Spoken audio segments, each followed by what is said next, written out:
Delhi university है, Delhi university में बौद्ध डिपार्टमेंट है, वहाँ से पढ़कर जाने वाले बच्चे बौद्ध नहीं बनते हैं।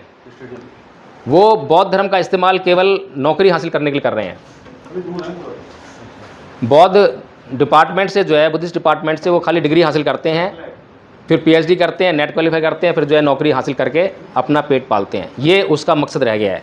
जबकि बुद्धिस्ट डिपार्टमेंट का मकसद ये था कि भारत के लोगों में जो है बुद्ध का जो धम्म है उसका प्रचार प्रसार करना, ये उद्देश्य था। तो मैंने बौद्ध भिक्षु, उनका कत्लेआम हो गया या वो देश छोड़कर भाग गए, जब कोई संस्कार करने वाला नहीं रहा, तो जो बौद्ध लोग थे उनके घरों में ब्राह्मणों की एंट्री बंद नहीं थी। आज पहले ये था कि ब्राह्मण भी आएगा तो उसको दान मिलता था, बौद्ध भिक्षु आएगा उसको दान मिलता था। जब बौद्ध भिक्षु नहीं रहे तो ब्राह्मण आए और उन्होंने कहा कि लाओ हम आपका संस्कार करा देते हैं, घर में एंट्री हो गई।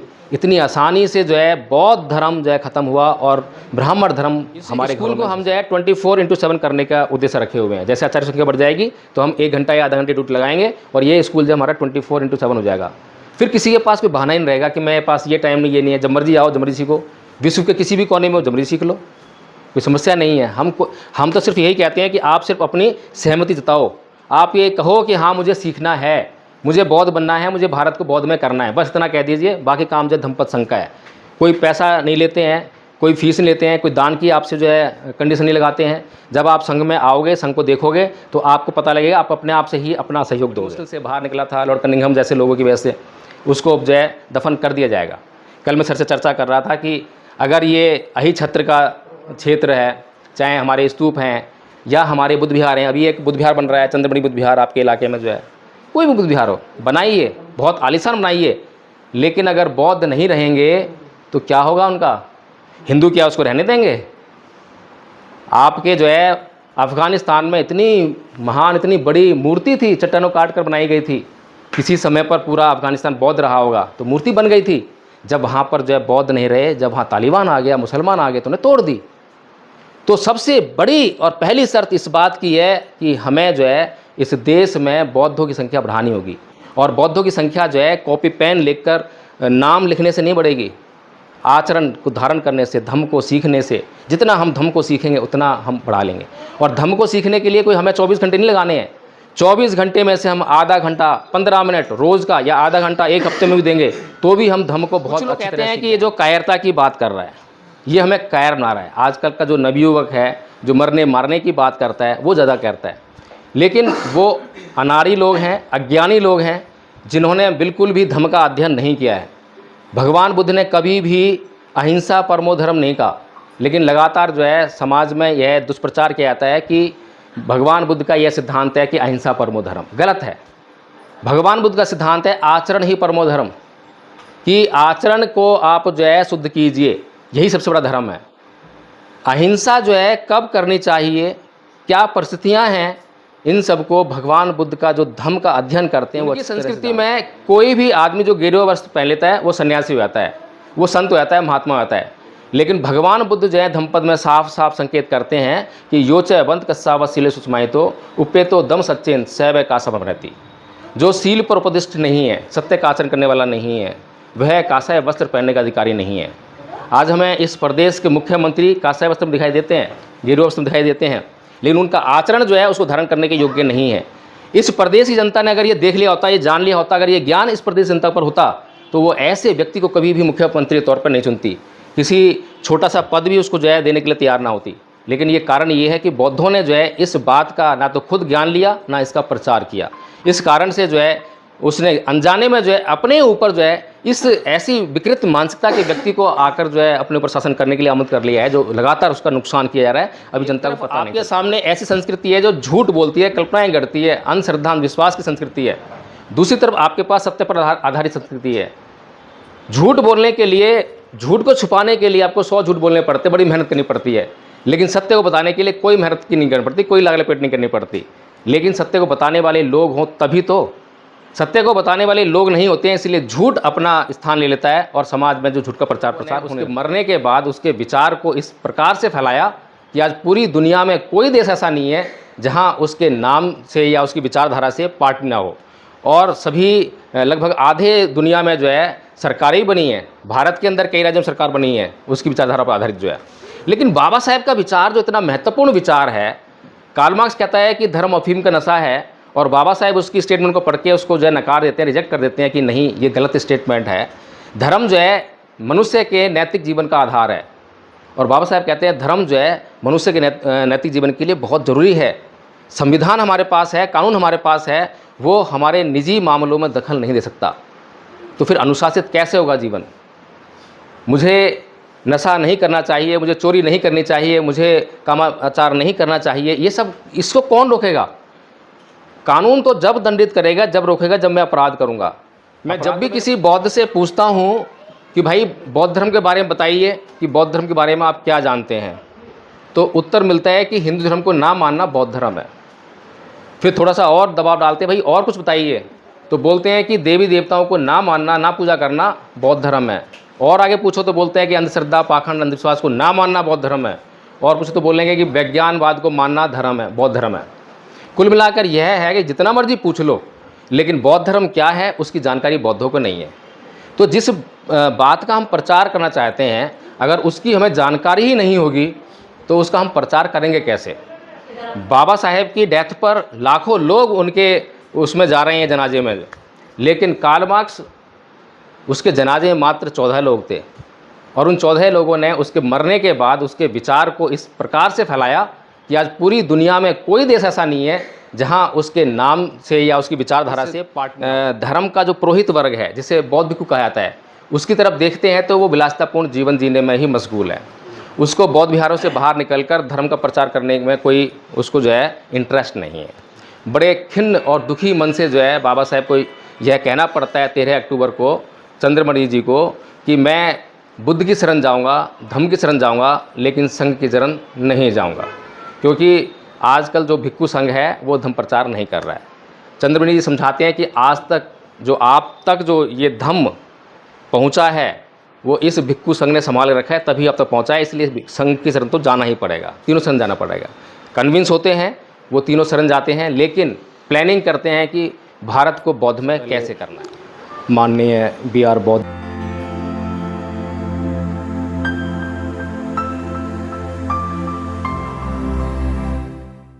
बुद्धप्रिय जी का बहुत बहुत धन्यवाद।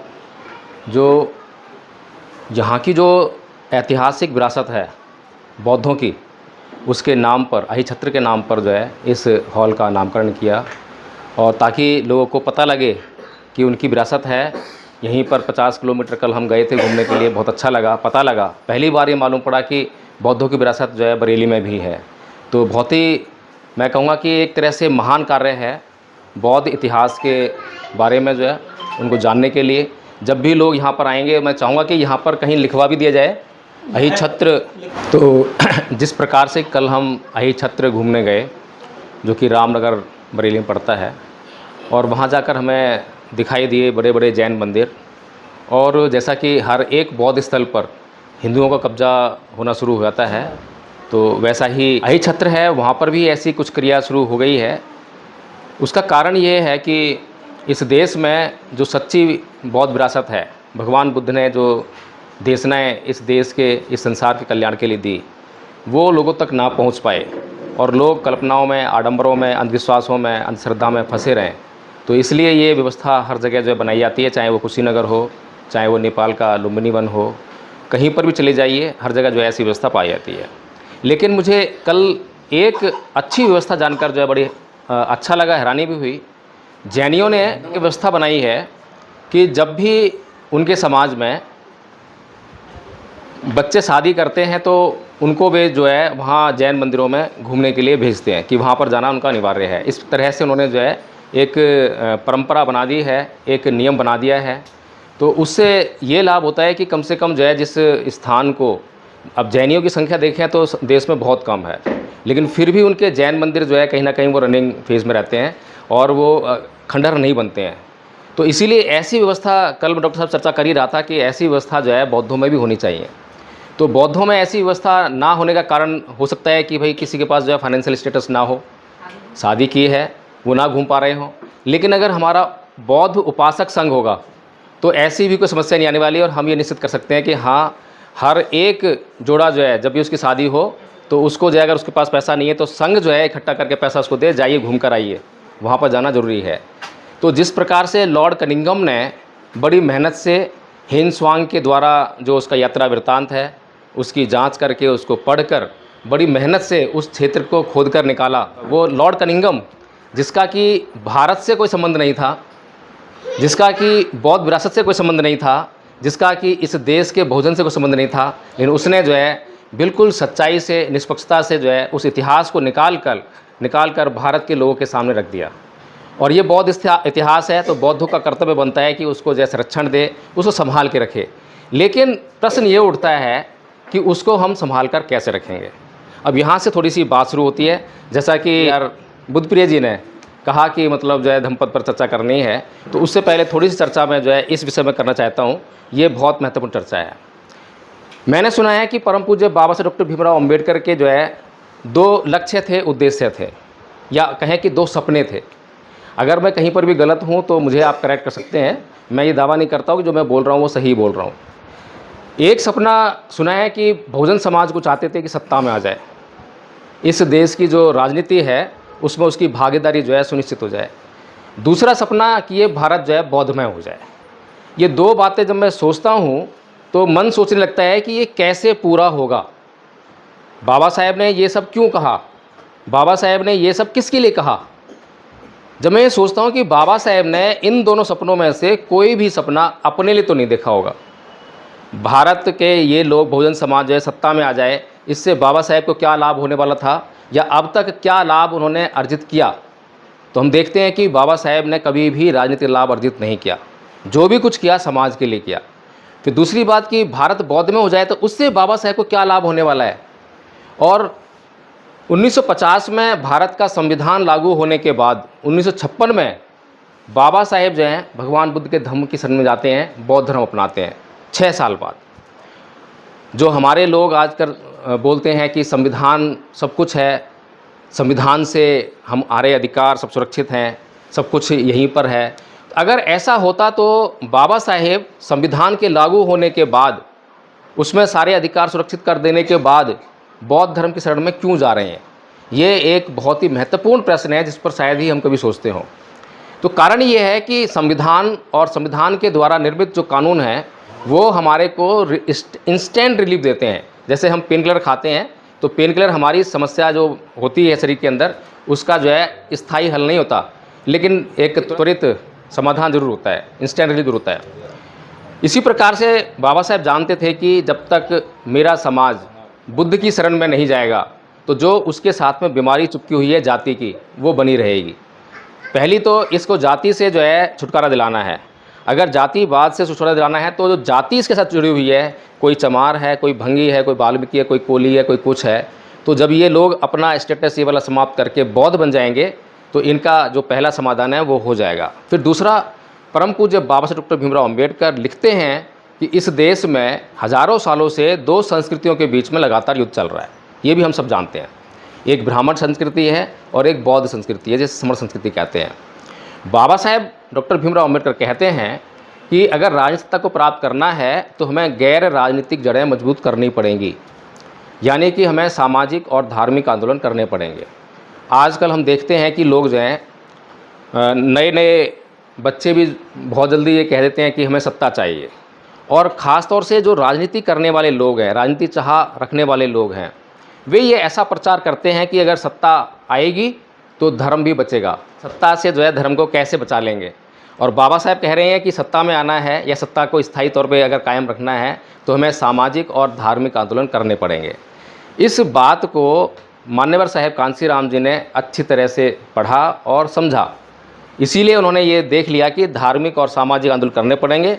जब नज़र उठा के देखा कि मेरा समाज जो है अभी धार्मिक आंदोलन करने की उसमें नहीं है, अगर मैंने धार्मिक आंदोलन किए क्योंकि वो अंधविश्वास, पाखंड, अंधश्रद्धा में फंसा हुआ है, तो उल्टे मुंह मेरा आंदोलन गिरेगा। इसीलिए उन्होंने जो है सामाजिक आंदोलन की तरफ देखा कि ये जो समाज है जातीय अत्याचार से पीड़ित समाज है, शोषण हो रहा है इसका, तो उसी आधार पे उन्होंने वो आंदोलन चलाया और उसमें सफलता भी पाई, सत्ता भी प्राप्त की। लेकिन वो उस बात को नहीं भूले जब बाबा साहब कहते हैं कि सांस्कृतिक जो परिवर्तन है या जिसकी संस्कृति होगी उसी का सब कुछ होगा इस देश में। तो इसीलिए मान्यवर साहेब कांसीराम जी की जो लाइन अगर आप देखेंगे, कहीं पर भी उन्होंने किसी चीज़ का निर्माण किया है तो उसमें बुद्ध को नहीं भूले हैं, बौद्ध धर्म को नहीं भूले हैं। तो इसी प्रकार से जब हम देखते हैं कि बाबा साहब डॉक्टर भीमराव अम्बेडकर का जो सपना है कि भारत को बौद्धमय करना है, और हम सब भी अगर बौद्ध हैं तो ये चाहेंगे कि भारत जो है बौद्धमय हो जाए, तो यहाँ पर कोई ऐसा है जो ये चाहे कि भारत बौद्धमय हो जाए? है कोई? अच्छा, आप चाहते हैं? सभी चाहते हैं, मतलब सभी चाहते हैं। हाँ, सभी चाहते हैं। वही लोग आए। तो चाहते तो हम बहुत कुछ हैं, लेकिन सारी चाहते जो हैं हमारी प्लानिंग पे डिपेंड करती है। अगर हमने कोई लक्ष्य निर्धारित कर लिया है और उस लक्ष्य को प्राप्त करने के लिए कोई प्लानिंग कर ली है, तो उस लक्ष्य तक हम पहुंच ही जाएंगे। तो परम पूज्य बाबा साहब डॉक्टर भीमराव अम्बेडकर अगर कोई लक्ष्य बना रहे हैं तो उसकी प्लानिंग भी करते हैं। तो 19 जुलाई 1954 का उनका भाषण है जिसमें वो प्लानिंग देते हैं कि कैसे इस देश को बौद्धमय किया जाएगा। तो बौद्धमय भारत बनाने की पहली जिम्मेदारी जो अगर किसी भी धर्म की कहें या देखें तो उस धर्म के जो पुजारी वर्ग होता है, पुरोहित वर्ग होता है, उसके ऊपर आती है। तो बाबा साहेब डॉक्टर भीमराव अम्बेडकर, भगवान बुद्ध का जो उद्देश्य है, विषय है कि ना तो हिंदू है, ना मुसलमान है, ना बौद्ध है, उनका विषय है मनुष्य। मनुष्य के कल्याण के लिए कह रहे हैं, और जो कुछ भी कह रहे हैं नितांत प्राकृतिक है, प्राकृतिक सिद्धांत है, इसीलिए वो सनातन है, कभी भी बदलता नहीं है। जब मर्जी इस्तेमाल कर लीजिए। 2700 साल पहले बुद्ध ने कहा था, तब भी ऐसे ही काम कर रहा था, आज 2700 साल के बाद भी उतना ही काम करेगा। इस धर्म का जो पुरोहित वर्ग है, जिसे बौद्ध भिक्षु कहा जाता है, उसकी तरफ देखते हैं तो वो विलासितापूर्ण जीवन जीने में ही मशगूल है। उसको बौद्ध विहारों से बाहर निकलकर धर्म का प्रचार करने में कोई उसको जो है इंटरेस्ट नहीं है। बड़े खिन्न और दुखी मन से जो है बाबा साहेब को यह कहना पड़ता है 13 अक्टूबर को चंद्रमणि जी को कि मैं बुद्ध की शरण जाऊंगा, धम्म की शरण जाऊंगा, लेकिन संघ की शरण नहीं जाऊंगा, क्योंकि आजकल जो भिक्षु संघ है वो धम्म प्रचार नहीं कर रहा है। चंद्रमणि जी समझाते हैं कि आज तक जो आप तक जो ये धम्म पहुंचा है वो इस भिक्षु संघ ने संभाल रखा है, तभी अब तक पहुंचा है, इसलिए संघ की शरण तो जाना ही पड़ेगा, तीनों शरण जाना पड़ेगा। कन्विंस होते हैं वो तीनों शरण जाते हैं, लेकिन प्लानिंग करते हैं कि भारत को बौद्धमय कैसे करना है। तो इसी बात को सोचते सोचते जो है मैंने भी काफ़ी विचार किया, चिंतन किया कि भारत बौद्धमय हो क्यों नहीं रहा है। बाबा साहेब ने 1956 में बौद्ध धर्म ग्रहण किया, लाखों लोगों ने उनका अनुसरण करते हुए बौद्ध बन गए। जब उनकी डेथ हुई तब लाखों लोगों ने बौद्ध धर्म अपनाया। फिर भारत बौद्धमय क्यों नहीं हो रहा है? जब कारण को हमने खोज की, देखा, तो बड़ा आश्चर्य हुआ कि कहने के लिए तो हम बौद्ध हैं, हमने अपने नाम के आगे बौद्ध लगा लिया है, गैजेट में भी शायद परिवर्तन कर लिया हो, सरकारी खातों में भी हम बौद्ध बन गए हों, लेकिन वास्तव में हम लोग जो है बौद्ध हैं ही नहीं। मैं जब भी किसी बौद्ध से पूछता हूँ कि भाई बौद्ध धर्म के बारे में बताइए कि बौद्ध धर्म के बारे में आप क्या जानते हैं, तो उत्तर मिलता है कि हिंदू धर्म को ना मानना बौद्ध धर्म है। फिर थोड़ा सा और दबाव डालते हैं, भाई और कुछ बताइए, तो बोलते हैं कि देवी देवताओं को ना मानना, ना पूजा करना बौद्ध धर्म है। और आगे पूछो तो बोलते हैं कि अंधश्रद्धा, पाखंड, अंधविश्वास को ना मानना बौद्ध धर्म है। और पूछो तो बोलेंगे कि विज्ञानवाद को मानना धर्म है, बौद्ध धर्म है। कुल मिलाकर यह है कि जितना मर्जी पूछ लो, लेकिन बौद्ध धर्म क्या है उसकी जानकारी बौद्धों को नहीं है। तो जिस बात का हम प्रचार करना चाहते हैं, अगर उसकी हमें जानकारी ही नहीं होगी तो उसका हम प्रचार करेंगे कैसे? बाबा साहेब की डेथ पर लाखों लोग उनके उसमें जा रहे हैं जनाजे में, लेकिन कार्ल मार्क्स उसके जनाजे में मात्र 14 लोग थे, और उन 14 लोगों ने उसके मरने के बाद उसके विचार को इस प्रकार से फैलाया कि आज पूरी दुनिया में कोई देश ऐसा नहीं है जहां उसके नाम से या उसकी विचारधारा से पार्टी ना हो। लोगों ने उसके मरने के बाद उसके विचार को इस प्रकार से फैलाया कि आज पूरी दुनिया में कोई देश ऐसा नहीं है जहां उसके नाम से या उसकी विचारधारा से पार्टी ना हो। और सभी लगभग आधे दुनिया में जो है सरकारें ही बनी हैं, भारत के अंदर कई राज्यों में सरकार बनी है उसकी विचारधारा पर आधारित जो है। लेकिन बाबा साहेब का विचार जो इतना महत्वपूर्ण विचार है, कार्ल मार्क्स कहता है कि धर्म अफीम का नशा है, और बाबा साहेब उसकी स्टेटमेंट को पढ़ के उसको जो है नकार देते हैं, रिजेक्ट कर देते हैं कि नहीं, ये गलत स्टेटमेंट है। धर्म जो है मनुष्य के नैतिक जीवन का आधार है, और बाबा साहेब कहते हैं धर्म जो है मनुष्य के नैतिक जीवन के लिए बहुत ज़रूरी है। संविधान हमारे पास है, कानून हमारे पास है, वो हमारे निजी मामलों में दखल नहीं दे सकता। तो फिर अनुशासित कैसे होगा जीवन? मुझे नशा नहीं करना चाहिए, मुझे चोरी नहीं करनी चाहिए, मुझे कामाचार नहीं करना चाहिए, ये सब इसको कौन रोकेगा? कानून तो जब दंडित करेगा, जब रोकेगा जब मैं अपराध करूँगा। अपराध तो मेरे मन में चल रहा है, हर पर चल रहा है। तो इसीलिए परम पूज्य बाबा साहब डॉक्टर भीमराव अम्बेडकर इस समाज को सही दिशा में लेके जाना चाहते हैं। तो जैसे ही वो 1935 में 36 में जब धर्म छोड़ते हैं, हिंदू धर्म, कहते हैं कि मैं हिंदू धर्म पैदा हुआ लेकिन यह मेरे बस की बात नहीं थी, लेकिन मैं हिंदू धर्म में मरूंगा नहीं। उसके तुरंत बाद जो है धर्म नहीं चेंज कर लेते, नहीं अपना लेते, रिसर्च करते हैं, एक थोरो रिसर्च, क्योंकि मेरे पीछे लाखों की भीड़ आने वाली है। और थोरो रिसर्च के बाद इस निर्णय पर पहुँचते हैं कि बौद्ध धर्म ही शरण गमन के लिए सबसे उचित शरण है, और वो बौद्ध धर्म शरण जाते हैं। उससे पहले कितने प्रलोभन आते हैं आप सभी को पता है, मुस्लिम्स ने दिए, सिखों ने दिए, ईसाइयों ने दिए, लेकिन वो अपने समाज के लिए समर्पित थे, इसलिए समाज को किसी भी हालत में बेच नहीं सकते थे। तो इसीलिए जो है बाबा साहेब जो कह रहे हैं वो तो सर्वोत्तम है। बौद्ध लोग भी ये कहते हैं, बौद्ध लोग कहते हैं कि बुद्ध धर्म से अच्छा कोई धर्म नहीं है, लेकिन सबसे बड़ी विडंबना ये है कि बौद्धों को बुद्ध धर्म के बारे में कुछ भी ज्ञान नहीं है। जिसका ज्ञान नहीं है उसका प्रचार संभव नहीं है।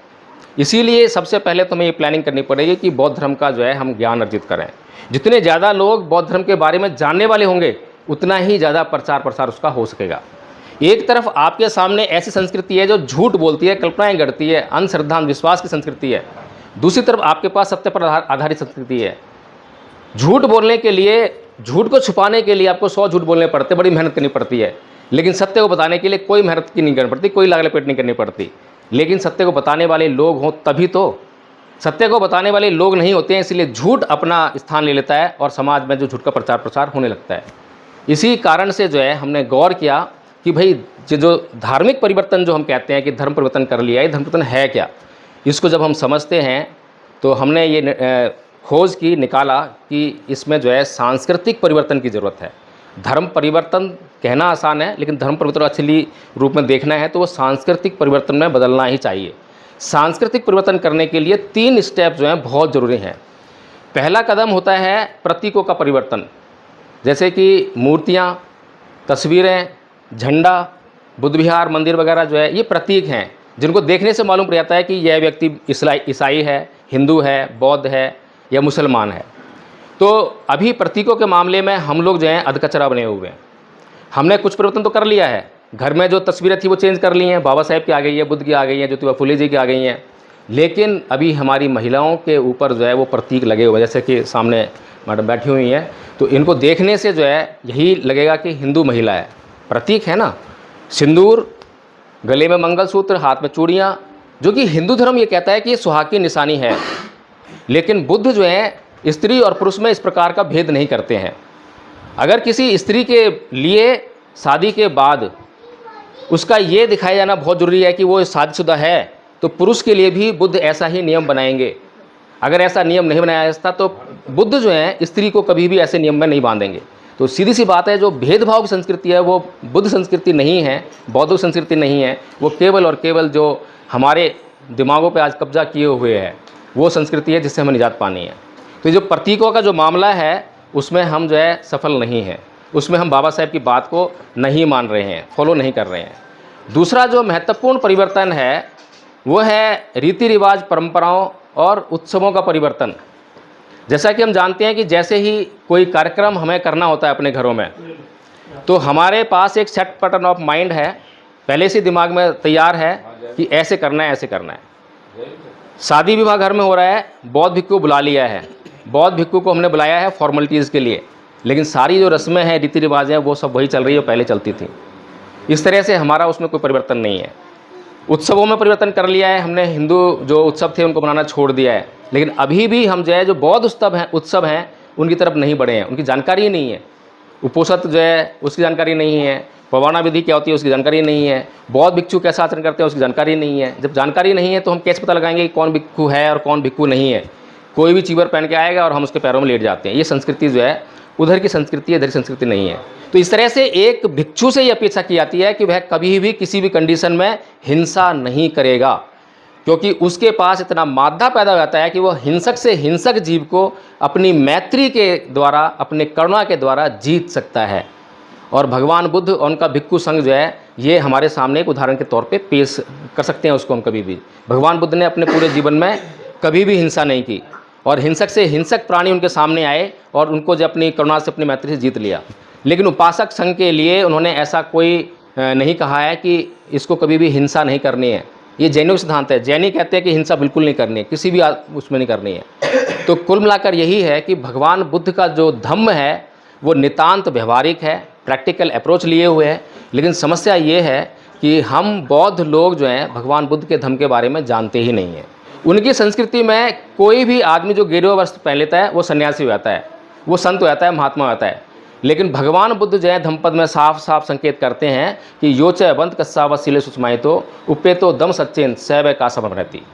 जो सील पर उपदिष्ट नहीं है, सत्य का आचरण करने वाला नहीं है, वह कासाय वस्त्र पहनने का अधिकारी नहीं है।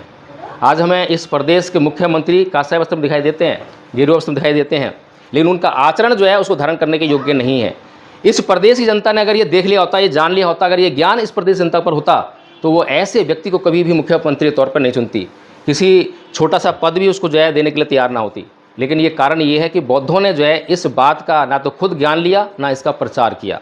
इस कारण से जो है उसने अनजाने में जो है अपने ऊपर जो है इस ऐसी विकृत मानसिकता के व्यक्ति को आकर जो है अपने ऊपर शासन करने के लिए आमंत्रित कर लिया है, जो लगातार उसका नुकसान किया जा रहा है। अभी जनता को पता नहीं चल पा रहा है। तीसरे प्रकार का जो परिवर्तन सांस्कृतिक परिवर्तन की दिशा में होता है, बड़ा महत्वपूर्ण परिवर्तन है, और केवल बौद्ध ही, या कहूँगी भगवान बुद्ध ही उस परिवर्तन की मांग करते हैं। आप हिंदू से मुसलमान बन जाइए, उसकी ज़रूरत नहीं है, या मुसलमान से हिंदू बनिए, या जैनी बनिए, या फिर ईसाई बन जाइए, उसकी कोई डिमांड नहीं करता। लेकिन केवल भगवान बुद्ध कहते हैं कि जब तक अपने चित्त की दशा में परिवर्तन नहीं करोगे तब तक आपका कल्याण होने वाला नहीं है।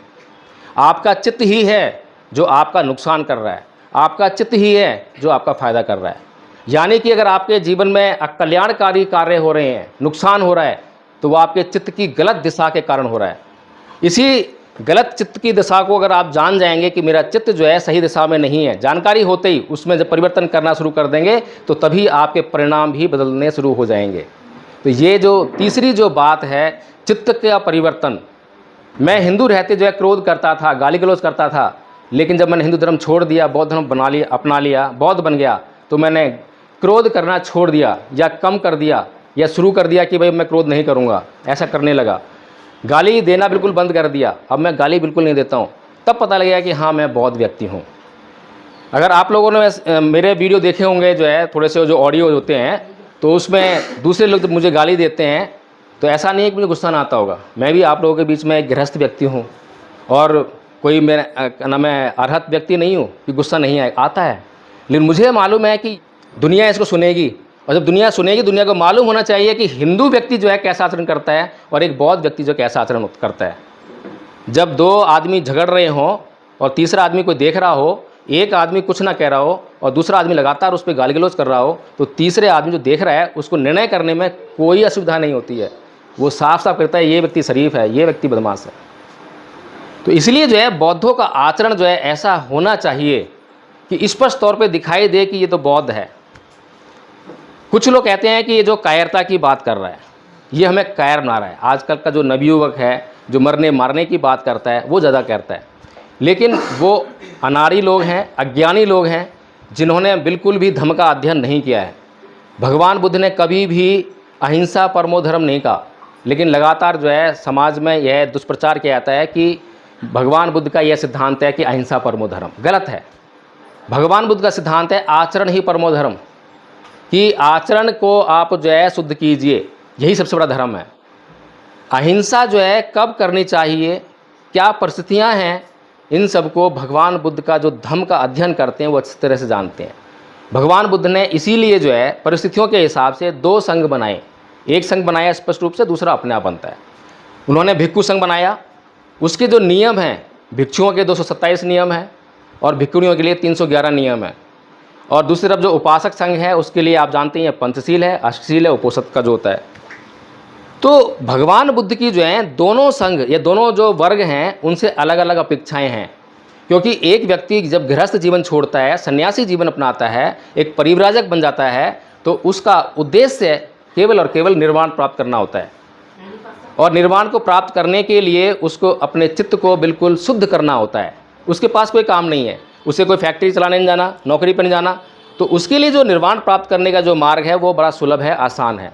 तो वो अपने चित्त को जो है परिशुद्ध कर सकता है। वो दिन रात जो है उसी में लगा रहता है, दिन रात साधना करेगा, विपස්සना करेगा, और जो कुछ भी ज्ञान वहाँ से अर्जित करता है उसको समाज में बांटने का काम करता है। तो इस तरह से एक भिक्षु से ये अपेक्षा की जाती है कि वह कभी भी किसी भी कंडीशन में हिंसा नहीं करेगा, क्योंकि उसके पास इतना मादा पैदा हो जाता है कि वो हिंसक से हिंसक जीव को अपनी मैत्री के द्वारा, अपने करुणा के द्वारा जीत सकता है। और भगवान बुद्ध और उनका भिक्षु संघ जो है, ये हमारे सामने एक उदाहरण के तौर पे पेश कर सकते हैं उसको हम कभी भी। भगवान बुद्ध ने अपने पूरे जीवन में कभी भी हिंसा नहीं की, और हिंसक से हिंसक प्राणी उनके सामने आए और उनको जो अपनी करुणा से, अपनी मैत्री से जीत लिया। लेकिन उपासक संघ के लिए उन्होंने ऐसा कोई नहीं कहा है कि इसको कभी भी हिंसा नहीं करनी है। ये जैनों का सिद्धांत है। जैनी कहते हैं कि हिंसा बिल्कुल नहीं करनी है, किसी भी उसमें नहीं करनी है। तो कुल मिलाकर यही है कि भगवान बुद्ध का जो धम्म है वो नितांत व्यवहारिक है, प्रैक्टिकल अप्रोच लिए हुए है।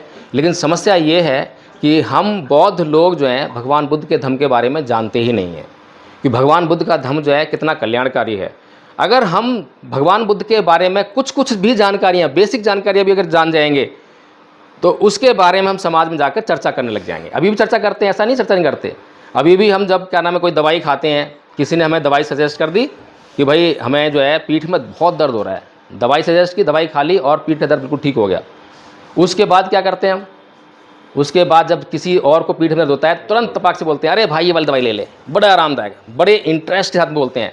उसमें का ना तो हमारी कोई ड्यूटी है, ना हमें कोई तनख्वाह मिल रही है, ना कुछ ऐसा मोटिवेशन मिल रहा है, लेकिन फिर भी हम जब तपाक से बोलते हैं, ये हमारी आदतों में शामिल है। तो ऐसे ही जब हमें हमारे धम्म से, धम्म के आचरण से जब लाभ होने लगेगा तो ऐसे ही हम समाज को बताने लगेंगे। अभी बताते हैं, बहुत से लोग विपස්සना करके आते हैं, जिनको विपස්සना से फ़ायदा होता है तो सबको गाते रहते हैं। तो ऐसे ही जो भगवान बुद्ध के धम्म में क्या क्या तत्व हैं उनकी हमें जानकारी होगी, कैसे समता में रहना है, किस तरीके से हम समता के द्वारा जो है मैत्री को हासिल कर सकते हैं, करुणा को हासिल कर सकते हैं। जब इसकी जानकारी होगी तो हम उसको बताने का प्रयास करें, चर्चाएं जब उसकी होने लगेंगी।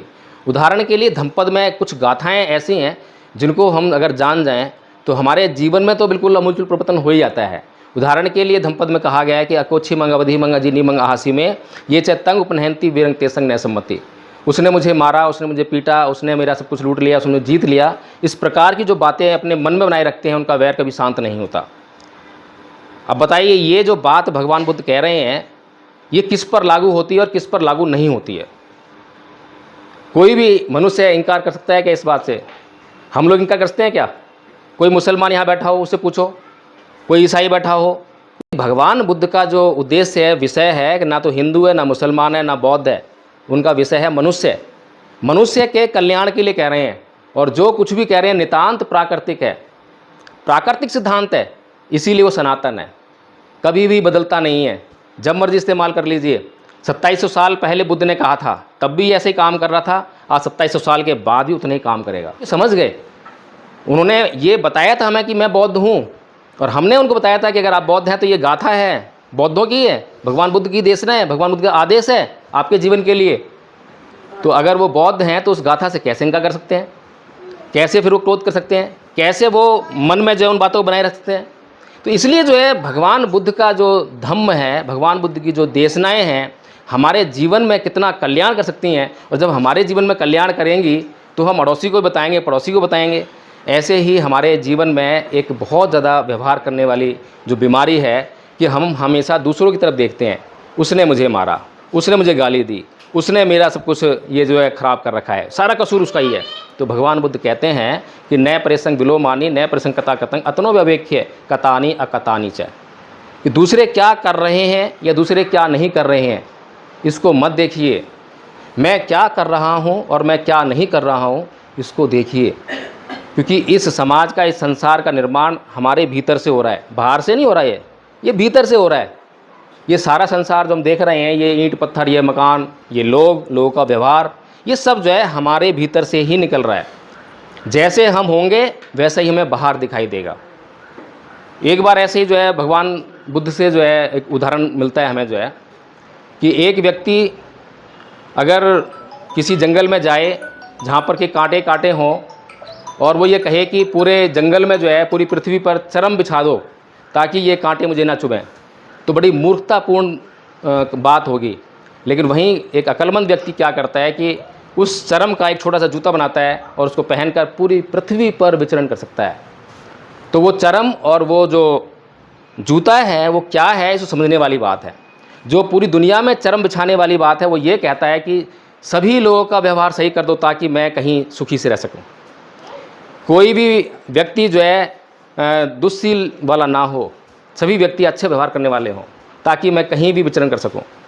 भगवान बुद्ध कहते हैं ये संसार दुस्सील प्राणियों से भरा पड़ा है, जहाँ जाओगे वहीं दुस्सील प्राणी मिलेंगे।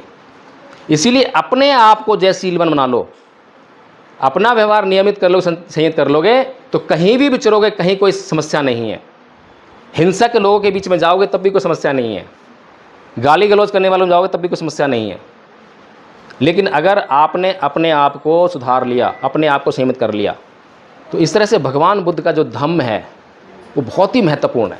लेकिन उसकी जानकारी जो है बौद्धों को नहीं है, इसलिए ये सब जो है अनर्थ हो रहा है। और हम बार बार कहते हैं कि भारत को बौद्ध में कर देंगे, भारत को बौद्ध में कर देंगे। कहाँ बढ़ रहे हैं? 70 साल हो चुके हैं, कहाँ पहुँचे बताइए मुझे, कितने बौद्ध बन गए हैं?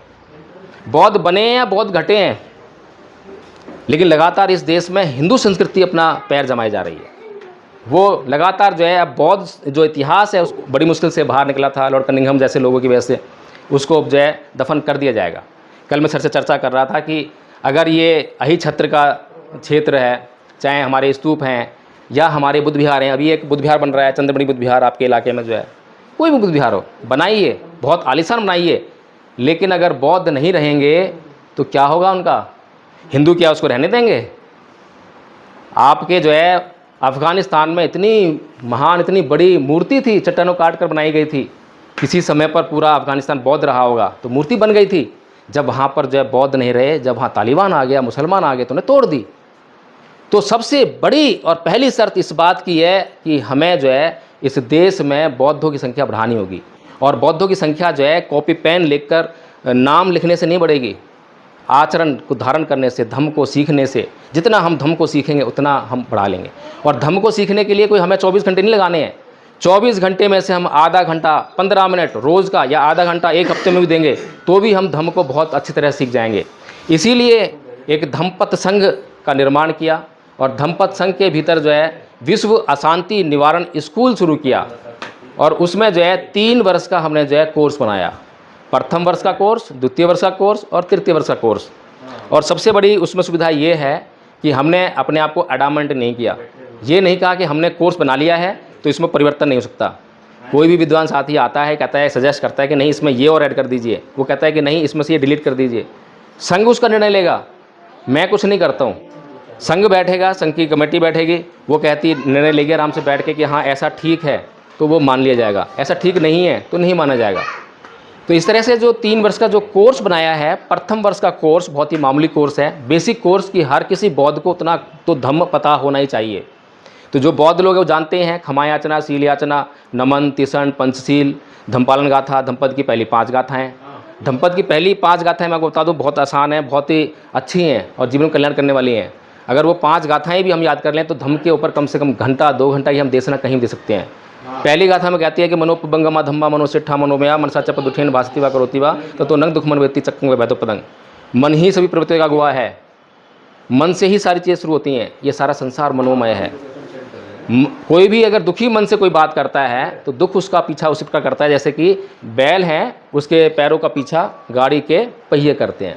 गाथा दुख की बात करती है, दूसरी बात सुख की बात करती है कि अगर मन में जो है सुख है, कोई परेशानी नहीं है, तो कोई भी व्यक्ति जो है बुरा कर्म नहीं कर पाएगा। हमारे मन में जब प्रसन्नता होती है तो हम कभी भी गाली नहीं देते हैं। कभी गाली दी है किसी ने? प्रसन्न मन हो, जब मन खुशी हो तो किसी को गाली करता हो, क्रोध करता हो? कभी नहीं होता। तो दूसरी गाथा और पहली गाथा जो है मन की बात करती है, पहली दूसरी गाथाएँ हैं। और भगवान बुद्ध जो है 2700 साल पहले जो कह रहे हैं, आज वैज्ञानिक उसको जो है तमाम इक्विपमेंट का साधन का प्रयोग करते हुए ये बताते हैं कि लॉ ऑफ अट्रैक्शन का सिद्धांत, यानी जो मन में सोचोगे वही हासिल करोगे, वही चीज़ तो है। भगवान बुद्ध 2700 साल पहले ना उनके पास इक्विपमेंट कोई नहीं है, कोई साधन नहीं है जिसके वो प्रयोग करके जो है वो बता सकें कि ऐसा करना चाहिए। सिर्फ अपने जो है प्रज्ञा के बल पर वो बताते हैं और वो बात आज 2700 साल बाद भी उतनी ही उपयुक्त दिखाई देती है। ऐसी कोई चीज़ हमारे आस पड़ोस में नहीं है, ऐसा कोई भी हमारे जीवन में काम नहीं हुआ जो पहले हमारे मन में ना आया हो। सबसे पहले हमारे मन में आता है, फिर वो जो है आगे व्यवहार में आता है। तो इस तरह से जो है जो पहली 2 गाथाएं हैं हमारा बहुत अच्छा मार्गदर्शन करती हैं, धम्म का आधार है। और पूरे धम्मपद को आप पढ़ेंगे 423 गाथाएं हैं, हर एक गाथा में भगवान बुद्ध बस चित्त को संभालने की बात कर रहे हैं, चित्त चित्त चित्त। तीसरी गाथा आपके सामने मैंने पढ़ी थी, कुछ वाली जो है कितनी महत्वपूर्ण गाथा है। चौथी गाथा उसकी उलट है, ये बग्गो की गाथाएँ हैं। 5वीं गाथा बड़ी महत्वपूर्ण है। ना ही वेरेन वेरानी समन उदाचरण अवेरन च समंती ऐस धमो सनतनो, कि वैर से कभी वैर शांत नहीं होता, अवैर से ही वैर शांत होता है। अभी जिस संस्कृति के प्रभाव में हम हैं, हमें पता भी नहीं है कि हम किस संस्कृति के प्रभाव में हैं, पता ही नहीं है। अब ईंट का जवाब पत्थर से दो, ये संस्कृति किसकी है? बौद्ध संस्कृति तो नहीं है। साम दाम दंड भेद, ये भी बौद्ध संस्कृति नहीं है। बुद्ध तो कह रहे हैं कि कोई तुम्हें गाली देता है तो तुम गाली देकर कभी उसको शांत नहीं कर सकते, ये तो कह रहे हैं बुद्ध ये कह रहे हैं। तो कौन से कितने बौद्ध हैं जो इस बात का आचरण करते हैं? सवाल यही तो लगता है ना। अगर ऐसा करने वाले लोग हैं तो उन्हें बौद्ध कहा जा सकता है। अगर कोई ब्राह्मण भी इस तरह का आचरण कर रहा है तो बौद्ध ही कहलाएगा, वो उसको हिंदू नहीं कहेंगे, क्योंकि हिंदू संस्कृति तो उसमें तत्व नहीं है। लेकिन सारे बौद्ध जो हैं जब इस बात का आचरण नहीं कर रहे हैं और उस संस्कृति का आचरण कर रहे हैं तो उनको बौद्ध नहीं कहा जाता। वो देखने में लगते हैं बौद्ध हैं, लेकिन भीतर से जो है हिंदू संस्कृति उनके अंदर कूट कूट के रंग रोम रोम में भरी पड़ी है। आखिर ये सब जो है आचरण कहाँ से आ रहा है, कहाँ से सीख रहे हैं हम? क्या हिंदू पुजारी या कोई हिंदू ब्राह्मण हमारे घर में आता है, हमें सिखाता है कि तुम्हें क्रोध करना है, तुम्हें गाली देनी है? ऐसा करता है क्या कोई? नहीं करता। फिर कहाँ से आ रही है? हमारे बच्चे को हमने कभी सिखाया ही नहीं कि क्रोध करो, फिर क्रोध कहाँ से आ गया?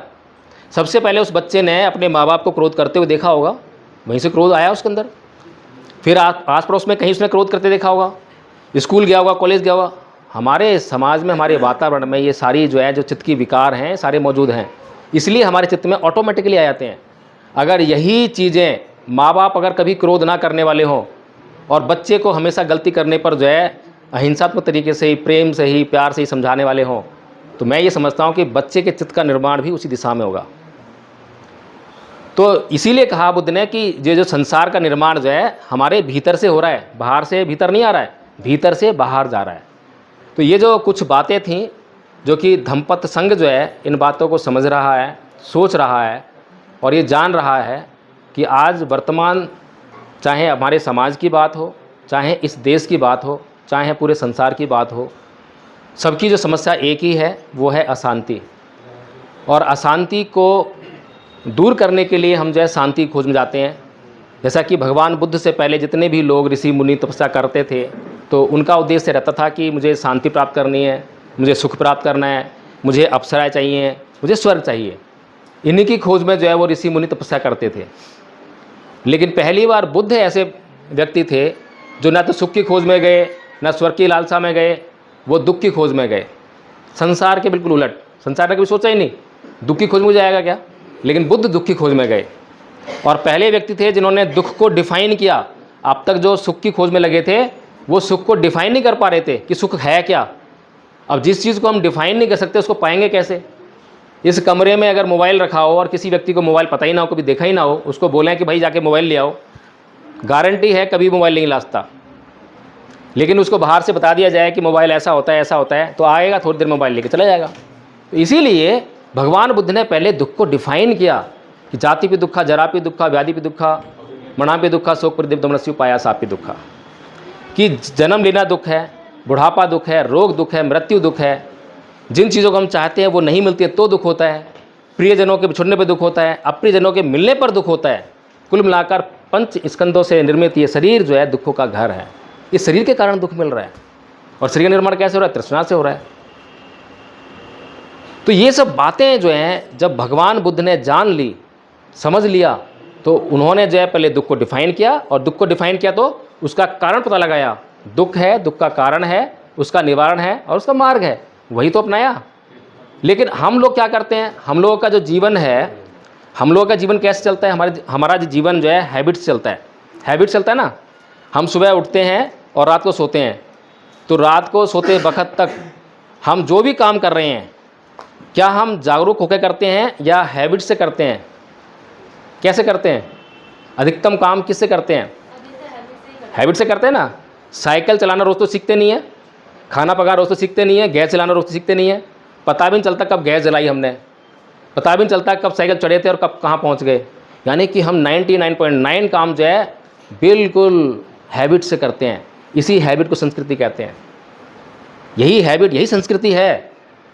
और जब हम इसको जो है जानना शुरू कर देते हैं, अपने ऊपर देखना शुरू कर देते हैं कि हम क्या कर रहे हैं, इसको जागरूकता कहते हैं। आर्य अष्टांगिक मार्ग का 7वां अंग है सम्मा सती। सतत जागरूकता रहना, हम क्या कर रहे हैं, हमने क्या खाया, हमने क्या पिया, हमने क्या किया।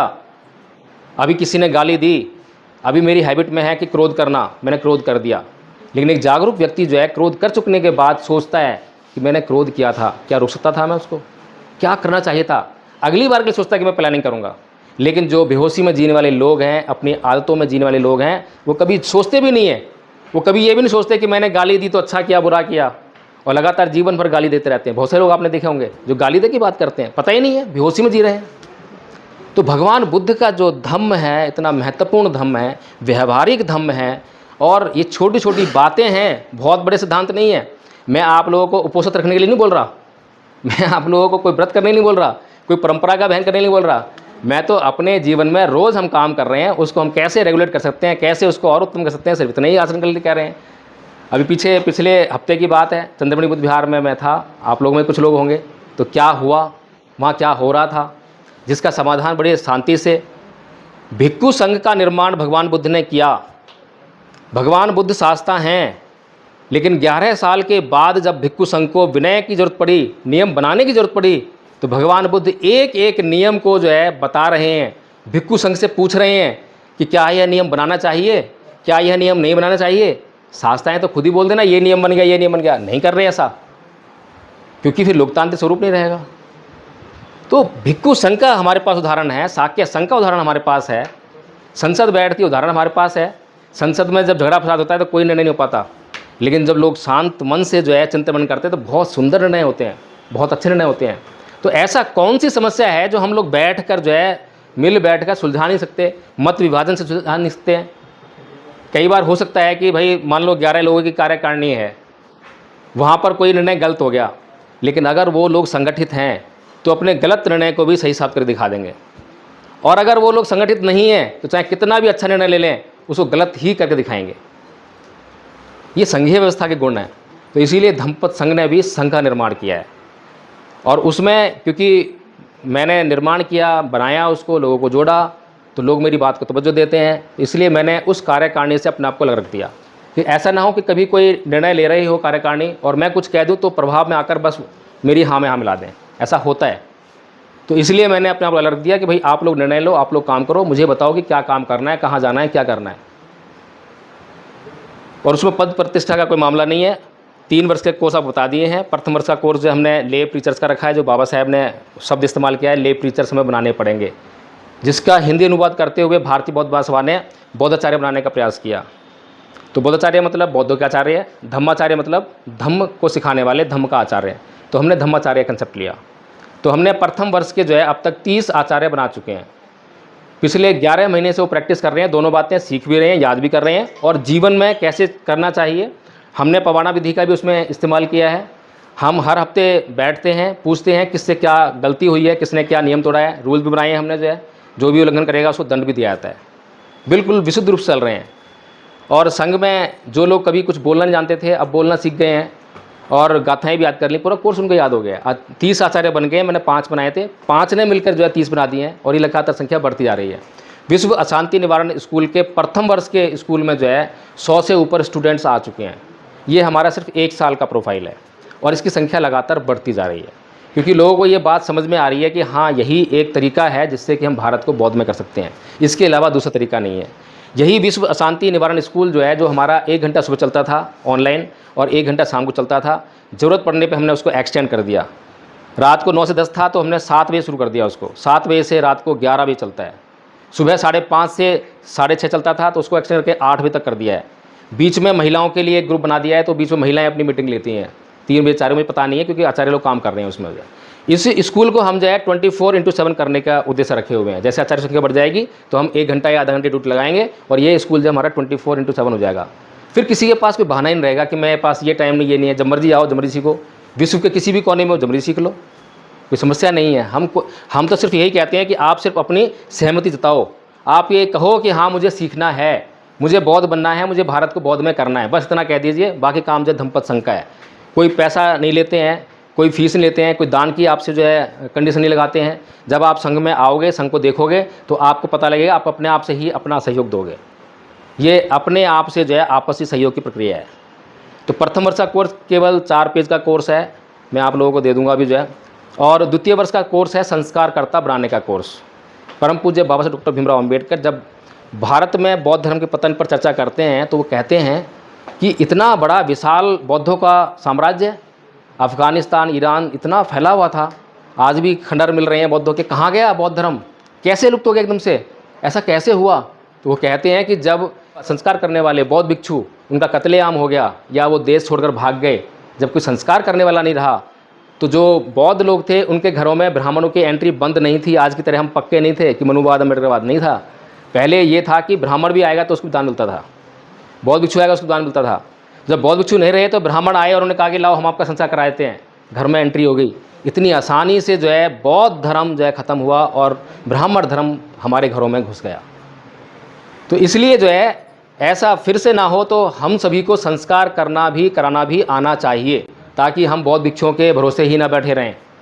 संस्कार करना आएगा तो हमें जन्मदिन मनाना है, इतना खर्चा करना पड़ेगा, अपने संस्कार से हम उस जन्मदिन मना सकते हैं आराम से जो है। और इसमें जो है हम कभी भी बौद्ध भिक्षुओं के साथ में कॉन्फ्लिक्ट नहीं करते हैं, झगड़ा नहीं करते हैं कि, और हमारा उद्देश्य है बौद्ध भिक्षु होगा तो विद्वान होगा। हमारे संघ में भी कोई बौद्ध भिक्षु आता है तो हम उसको बौद्ध विद्वान है तभी लाएंगे, सील का आचरण करता है तो भी लेकर आएंगे, तभी आपके सामने दिखाएंगे उसको जो है, नहीं तो हम किसी बौद्ध भिक्षु बुलाते ही नहीं हैं। हमने आज तक कभी भी अपने कार्यक्रम में जो है जो आचरणहीन बौद्ध भिक्षु हैं, बार बार उनके कहने पर भी फ़ोन करके बोलते हैं कि मुझे आपके प्रोग्राम में आना है, मुझे बुलाइए, नहीं बुलाते, हम मना करते हैं साफ कि हमें आपको नहीं निमंत्रण देना है, नहीं बुलाना है। साफ सी बात है, हम लोगों को क्या मैसेज देने वाले हैं?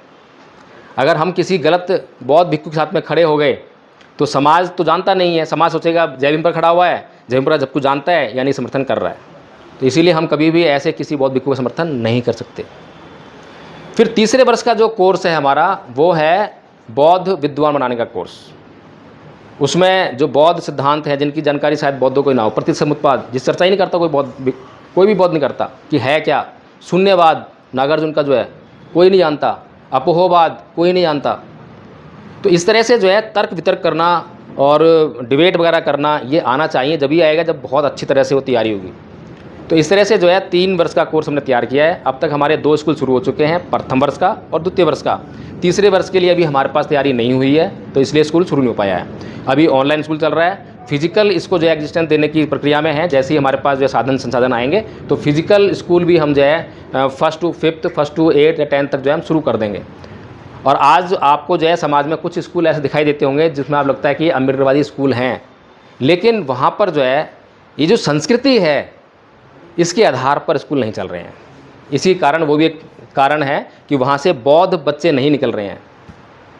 दिल्ली यूनिवर्सिटी है, दिल्ली यूनिवर्सिटी में बौद्ध डिपार्टमेंट है, वहाँ से पढ़कर जाने वाले बच्चे बौद्ध नहीं बनते हैं। वो बौद्ध धर्म का इस्तेमाल केवल नौकरी हासिल करने के लिए कर रहे हैं।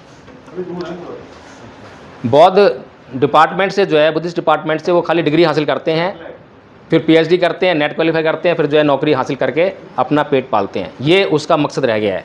जबकि बुद्धिस्ट डिपार्टमेंट का मकसद ये था कि भारत के लोगों में जो है बुद्ध का जो धम्म है उसका प्रचार प्रसार करना, ये उद्देश्य था। तो मैं अपनी बात को यहीं विराम देता हूँ। सभी को जय भीम, नमो बुद्धाय। यदि आप लोगों को कुछ सहमति मेरी बातों से हुई हो, आपको लगता हो कि हाँ ये बात ठीक है, तो मैं ये नहीं कहता मेरे साथ आइए, मुझे अपने साथ ले लीजिए। हम लोग सब मिलकर जो है इस काम को करेंगे आगे जो है, और निसंदेह कामयाब भी होंगे, कामयाब हो रहे हैं, होंगे भी। सभी को जय भीम, नमो बुद्धाय।